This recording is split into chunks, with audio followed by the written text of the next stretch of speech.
This is It Was a Thing on TV. Spoiler number one is Dr. Lee frowns. It stinks. What is going on? What is going on? Episode 56, Submission 1300, Poochinski. Poochinski was an unsold pilot that aired on NBC the night of July 9th, 1990. Car 307, proceed to magnitude savings. Interrogate another Instateller robbery victim. Hey, who's this? I'm Casey, the new dispatcher. Casey. Anyone ever tell you you got a real sexy voice? All the time, Poochinski. Hey, how do you know who I am? I read all about you on the bathroom wall.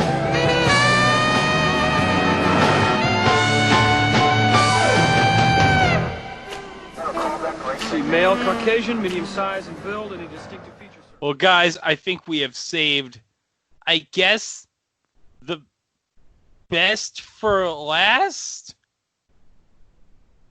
Best is purely in the eyes of the beholder. Yeah. This is just a weird pilot about a man who's a cop, and he dies, and then his spirit goes into a dog, and then he's got to team up with his partner while reincarnated as a dog, and it's just weird. It's It is very bizarre. It made even more bizarre when you see Peter Boyle, who would go on to be the patriarch of Everybody Loves Raymond, as the hardest cop this side of wherever this is. Yeah. By the way, guys, it's Chicago. It's Chicago. The hardest cop on the mean streets of Chicago. And what does he see that just absolutely melts his heart? A dog that thinks, acts, and looks just like him. What is he, a pit bull? No, it's a bulldog. it's a bulldog. Yeah, it's a bulldog. Watched enough WWF wrestling to know what a bulldog is. R.I.P. Davey Boy. And Stanley Poochinski, Peter Boyle's character, first meets this bulldog in an alley when Poochinski, the cop, goes towards some teens who are just generally roughhousing, causing issues, and one of the teens pulls out a switchblade on him, and Poochinski pulls out a gun, and guess what, guys? Gun always wins in that case.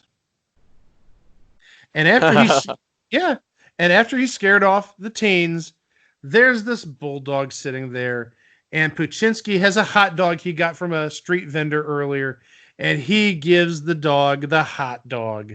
Aww. So you can already see the dog is sort of like him, eating nitrates and stuff like that. Not good for you. No, it isn't. But I'm not going to tell you how to live your life. Thanks, Mom!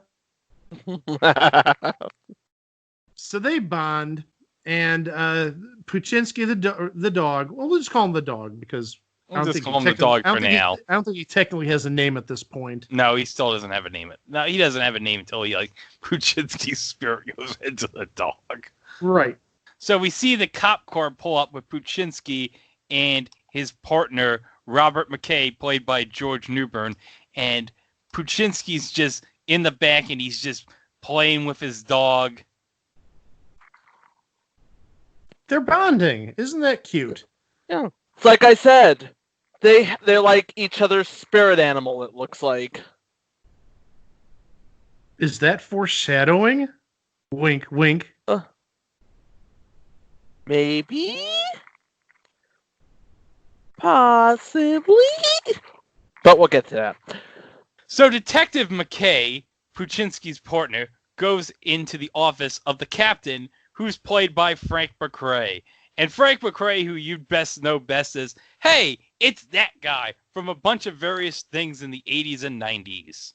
But Detective McKay is like, I don't want to be with Poochinski anymore. I want to transfer. He just breaks wind constantly. And then the captain's like, the dog? No, Sergeant Poochinski. So then we cut to Poochinski, and he's looking at a woman in the office. Like, oh. But the captain says there's a lot you can learn from Poochinski. So start your education immediately. So then we cut to Detective McKay and Poochinski as they're on a stakeout. Yeah, and what did they eat during the stakeout? They got a pizza delivery, and what's on the pizza? Pineapple and shrimp. Okay, one... See, pineapple I totally get, but shrimp? Okay, well, one, ew, shrimp. But two, you wonder why Poochinski the cop is so gassy and flatulent? Okay. That shrimp on a pizza does not sound terribly appetizing. No. And then Poochinski gives his partner a picture of a lady that he met during Vice. So what happens is, during this stakeout, they actually witness somebody holding up a customer at an ATM. And Poochinski starts going after them. He says, I'm a cop. He's got his gun. He radios to headquarters. And the robber goes into a used car dealership. And he actually steals one of the cars, I'm going to assume. Hotwires it, or probably didn't have the keys, obviously. And he hits Poochinski. And it's not looking too good. Poochinski notices that the robber is about to run over the dog.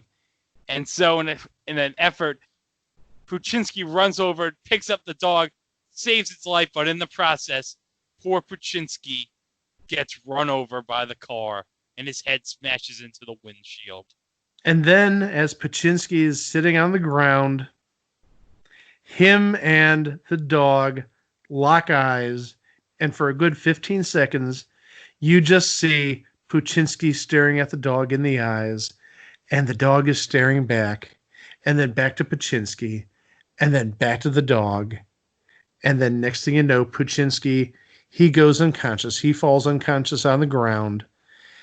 And unfortunately, he ends up dying. Yeah. But not before he dies, though. Poochinski, in one final act, before he looks at the dog, asks his partner, Detective McKay, to take his Chicago Cubs tickets. Because priorities. Very sad. Well, 1990, I don't think was a particularly good year for the Cubs, but that was the year Jerome Walton was Rookie of the Year for the Cubs, so maybe he wanted to see Jerome Walton play. I could totally see that. Well, it was also the year of the 1990 MLB All-Star Game at Wrigley Field.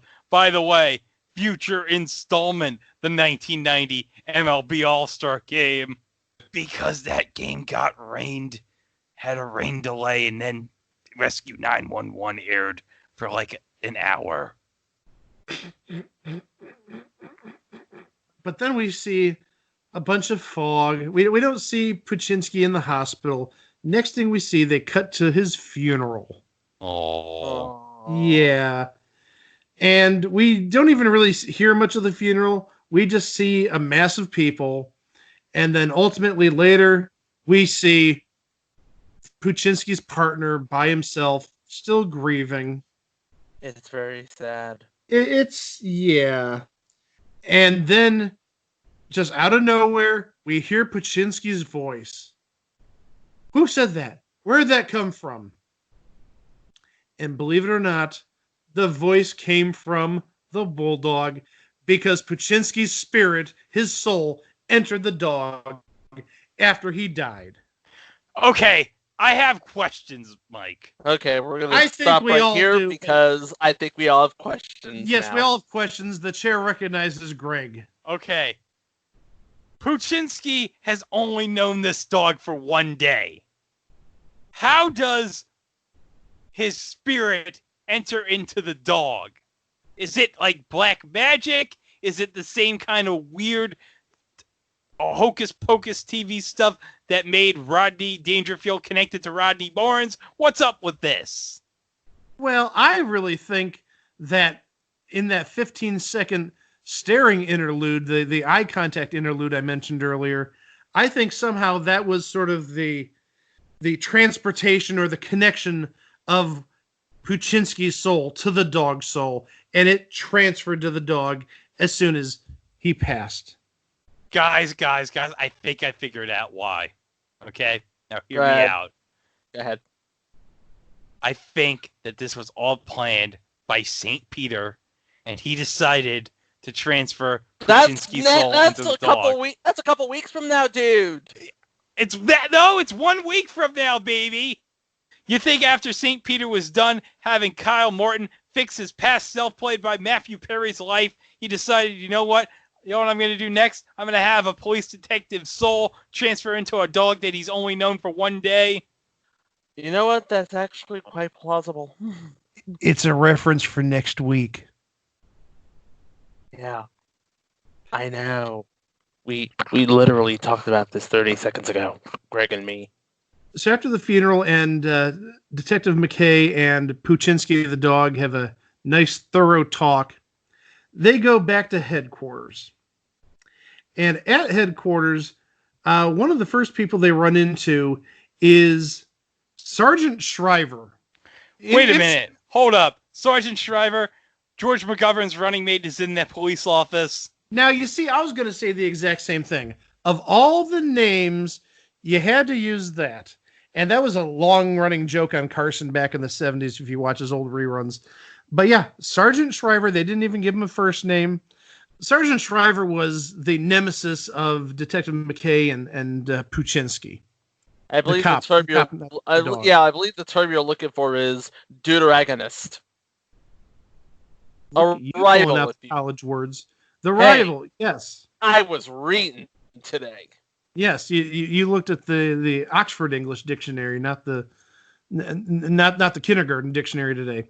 And we should note Sergeant Shriver was played by Brian Haley, who's one of those people when you look at him, you say, I know that guy from that place. Yep, exactly.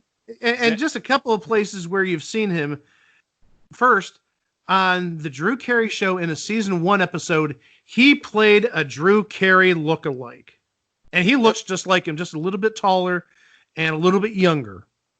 But also, believe it or not, if you've been watching Buzzer as of late, Brian Haley actually appeared on 3 episodes of Classic Concentration in 1988. What? I'm dead serious. He won, I believe, 3 games of Classic Concentration. He ended up winning about $11,000 in prizes. And he actually said, I'm a stand-up comedian. So it's a natural move to go from stand-up comedy to a sitcom like this. And he actually had his big break kind of sort of on Carson in 1990. But yeah, 2 years earlier, he was on Classic Concentration. And those episodes did air on Buzzer in the very recent past, within the last, I'd say, 3 to 4 months as of time of recording. Oh yeah, because you watch Concentration on your lunch break. Well, when I was working. oh, you know what? Who else he was on? He was Mr. Stone in future installment, Great Scott with Tobey Maguire. Oh yes. Oh man, probably the only time we'll ever talk about Tobey Maguire on this podcast. He was on 307, 308, and 309. Oh, what a crew cut he's got on for this. Yeah, I mean, he looks like Drew Carey, for heaven's sakes. He does. Wow. Yeah. Wow. He looks like Drew Carey, little younger, little taller. Little thinner. Significantly fitter, absolutely. Brian Haley was the Hooded Avenger on the Weird Al show. What? Wait, is the Weird Al show on the list? Oh, it sure is. It absolutely is. Damn. Yeah. Drew Carey's little brother. It's really goofy what you see or who you see when you watch TV all the time. Seeing a Poochinski and then saying, hey, I know that guy from Classic Concentration, and lo and behold, boom, I'm right for once. So now we go back, and what is Poochinski doing? He's sort of having his way with the secretary, it looks like. Oh, Our dog is being a little horn dog. yeah. Our dog is a dog. He's doing what he couldn't do when he was a human. I wonder if he's fixed. God, I hope so. Not if he's going after the secretary like that. Oh. Yeah. So now we cut back to Detective McKay's apartment, where we meet Amy Yazbek's character of Franny and her daughter. Because earlier, while Detective McKay and Poochinski were on their stakeout, he mentioned that he was seeing somebody, a girl named Franny. Aww. You mean the same Amy Yazbek who was a regular panelist on the I've Got a Secret reboot by Oxygen 20 years ago? Oh, we really gonna have to cover that? I didn't say future entry. I just said, is that the Amy Yazbek from the I've Got a Secret reboot from Oxygen did 20 years ago? That's all I said. Yes. It's the Amy Yazbek from one episode of Worst Week, which was the American version of The Worst Week of My Life, which may or may not be on the list. I don't know. Well, plus also we should mention that Amy Yazbek... Oh! What? Michelle Lackerson on future installments, Life on a Stick. Well, we should also mention that Amy Yazbek is the widow of John Ritter. Yes. Yep. And also, who's one of the EPs on this show? John Ritter. Yeah. So this explains a lot. This might have been the pilot that was shot before she finally landed wings. Oh God, that was terrible. I'm gonna go to my room now. Hey, Glenn Quagmire loved wings, Chico.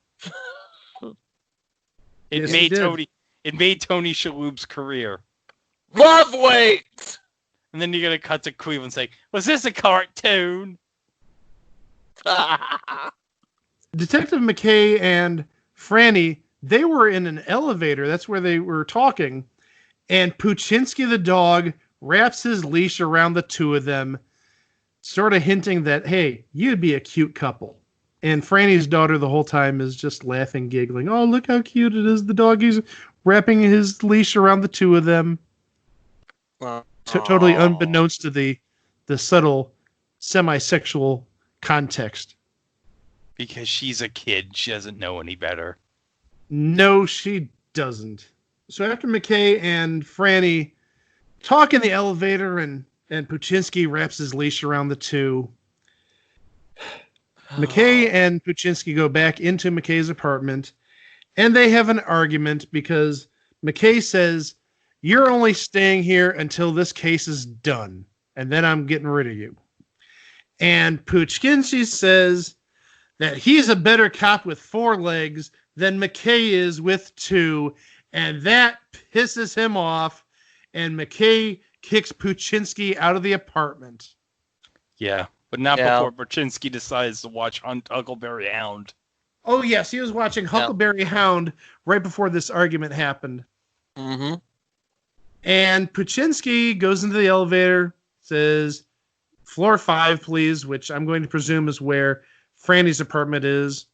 And the guy hits 5, and once they get to 5, Poochinski says thank you. The person's reading a newspaper, and he doesn't know who's even in there. He just heard this voice. So, unlike Mr. Ed, everybody can hear Poochinski. Yeah. Unless it's Mr. Ed from 2004. Last week's episode. The guy reading the paper, he was like Tom Poston on the Super Match on Match Game. What? Oh, what? It always goes back to Tom Poston. Yep. So after presumably going to Franny's apartment, you see Franny, her daughter, and Poochinski going to McKay's apartment.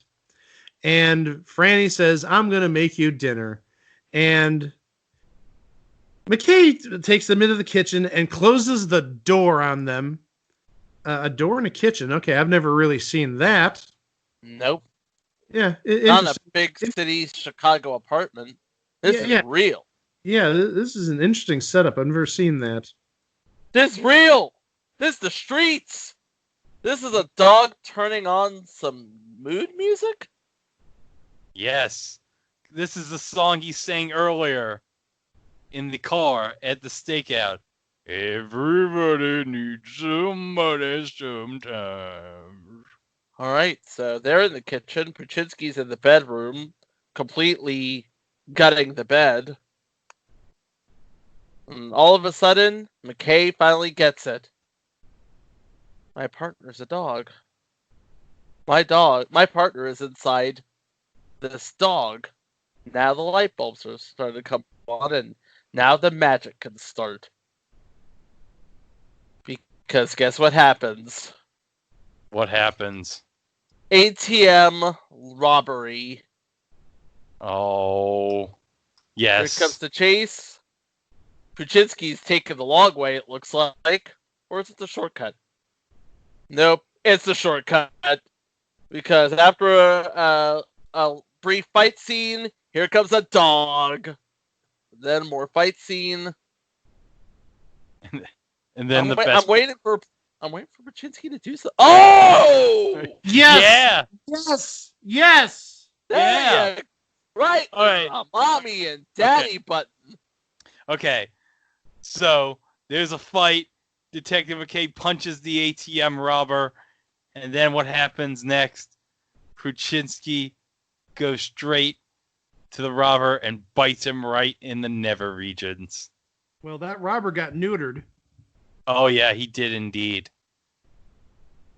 Oh, yeah. And that may be the absolute funniest scene in this entire show. It is absolutely hilarious. I'll get to why later, but this was the best moment. I was dead laughing out loud. So then we cut to a photo of the captain and Detective McKay with Poochinski as the dog has been given a medal for his work in catching the killer of Poochinski, the human. And then it all ends up at McKay's apartment, and they're watching horse racing on TV. Wait. Yeah, say it, Greg. You mean to say that they were watching horse racing on the TV? That's exactly what I was expecting from you. Mm. And McKay and Poochinski, the dog, are eating popcorn. Well, one of them is eating popcorn. Oh, boy. What's the other one doing? The other one is the dog, and again, we'll get to that in a moment. Oh, yeah, they're watching horse racing, and they're arguing about what to watch on TV. And Poochinski gets a little upset because he feels he should have an equal vote to what's on TV. And so he goes after McKay's slipper shoe, takes off with it, and you see McKay chasing Poochinski around the apartment. And that's how the show ends. But now I just need to get this off my chest because, again, as Greg said earlier, many questions. So many questions. Yeah. Yes. So why wasn't the dog eating? Because in this episode, the dog was in some scenes real life, but in others was a very crudely created puppet. Yes. And Greg mentioned before the show who did that, and I was absolutely shocked by this. Yes, the puppet was created by Industrial Light and Magic. And they're usually like Lucas guys? Yes! Yeah, they're usually at the top of their game. I mean, they're the best of the best. And they created this very crude Poochinski puppet who's really like half a step above like Triumph the Insult comic dog. Yeah, this one has eyes that can move and blink and stuff. That's the half step, yeah. But yes, so the dog, when I was saying, didn't really eat the popcorn, he was a puppet. Think of sort of like Cookie Monster, puts the cookie in his mouth, crumble, crumble, crumble, and then you've got crumbs all over the place. It's sort of the same thing in theory. the puppet eats the popcorn, and well, puppets don't have throats, so he's just like munching on it and it gets all over the place. I don't know how this could have lasted even 13 episodes. No. Not just, I'm talking more from a writing standpoint than anything else, but absolutely from the puppet standpoint. I mean, again, didn't even look realistic, even with the blinking and whatnot. I mean, you could tell he was a latex puppet. He was, in essence, Triumph the Insult Comic Dog 2 or 3 years early. With a bit of fur, just a little bit of fur. Yep. Absolutely goofy. And by the way, guys, you're not going to believe this, but the night it aired, it was a double feature. Do you know what this aired alongside? What did it air? Don't say where's Rodney. No. This aired alongside an airing of Turner and Hooch. Of course it did. Yeah, because NBC figured, you know what? Everyone tonight, they're gonna watch Cops and Dogs. That's what people are gonna watch. Well, also Turner and Hooch would have been still a semi-relevant movie back in 1990. I mean, it was in theaters, what, maybe 2 years earlier? Yeah, pretty much. Well, about a year and a half earlier, I think, because it was 89. Yeah, so it was very still timely at the time, and obviously you have the Cop and Dog police team. Believe it or not, at least one channel declared this the greatest show of all time that never made it. Really? Now, mind you, the source is VH1, but they did declare Poochinski the greatest show of all time that was never made. This is back in 2010. Unfortunately, because it's over 10 years later, the page is now a 404 error. But it is a reference on the Wikipedia page for Poochinski because, yes, everything has a Wikipedia page nowadays, including unsold TV pilots. Well, I think that's all we have to say about this. So I think Chico might have one or two things to say to close it out. A dog as a police officer in the 90s, you couldn't throw a stick at a movie theater without having it fetch a dog as a police officer. And surprisingly, it was a thing on TV. And it's a heck of a way to end this pilot streak we've been on. As we've said, we'll have more to come with pilots in the near future. Yes, by this time in 2021, we're going to do more pilots because we've found some real stinkers, some real bizarre ones. Yep. But that's for the future. For now, remember you can find all our previous episodes, our links to social media, and more at itwasathingontv.com. Please, as always, rate and review, like and subscribe, and share because sharing is caring. As the kids say, absolutely. Until next week. Oh, next week we get back to regular old TV shows that aired for 13 episodes. And boy, these are two shows that we've been waiting to talk about since we started this podcast back in October. Oh, but yes. And one of them is more or less a Greg show, but I'm sure we all have things to say about it. Yes. In fact, we hinted about it earlier in the episode. Yes, we did. But again, that's next week. Until then, thank you very much for listening. And we'll be back starting Sunday with two new episodes of It Was a Thing on TV. Windows!